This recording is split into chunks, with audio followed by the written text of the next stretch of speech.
রাজধানীতে ২০ কেজি গাঁজাসহ গ্রেফতার এক।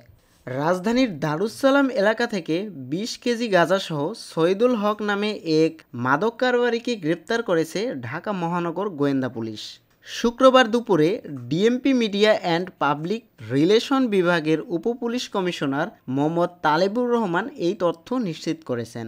এর আগে বৃহস্পতিবার রাতে দারুস সালাম এলাকা থেকে তাকে গ্রেফতার করা হয়। তালেবুর রহমান জানান, গোপন সংবাদের ভিত্তিতে তথ্য বৃহস্পতিবার রাতে গাবতলী পার্বত্য সিনেমা হলের সামনে রাস্তায় ডিবি পুলিশের মতিঝিল বিভাগের অতিরিক্ত উপপুলিশ কমিশনার রাফিউদ্দিন মোহাম্মদ জুবাইয়ের নেতৃত্বে সহকারী পুলিশ কমিশনার মোহাম্মদ মাজহারুল ইসলাম সহ অভিযান চালানো হয়। ডিবি পুলিশের উপস্থিত টের পেয়ে পালানোর সময় সাইদুলকে গ্রেপ্তার করা হয়।